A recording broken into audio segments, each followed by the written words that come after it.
ছয়টা। ইসলাম মানে হচ্ছে পাঁচটা বিষয়ের প্রতি আমল। কয়টা? পাঁচটা।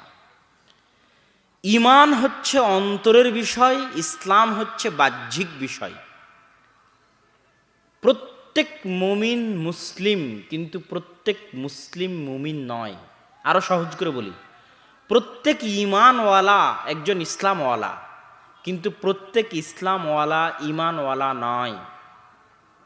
কথাটা কি আমি বুঝাতে পারলাম না পারিনি? ঈমান কিসের বিষয়? অন্তরের বিষয়।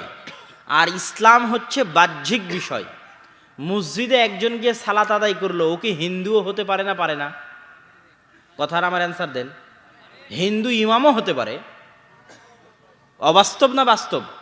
বাস্তব। তাহলে তার অন্তরে ঈমান নাই, কিন্তু বাহ্যিক তাকে দেখতে কি মনে হচ্ছে? মুসলমান। তাহলে প্রত্যেক মুমিন মুসলিম, কিন্তু প্রত্যেক মুসলিম মুমিন নয়।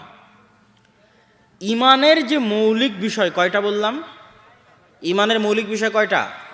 ছয়টা। এক নম্বর হচ্ছে ঈমান বিল্লাহ, আল্লাহর প্রতি ঈমান। আল্লাহর প্রতি ঈমান মানে কি? আল্লাহর প্রতি ঈমান মানে হচ্ছে আল্লাহর সত্তার প্রতি ঈমান। আল্লাহর প্রতি ঈমান মানে হচ্ছে আল্লাহর গুণের প্রতি ঈমান। আল্লাহর প্রতি ঈমান মানে হচ্ছে আল্লাহর নামে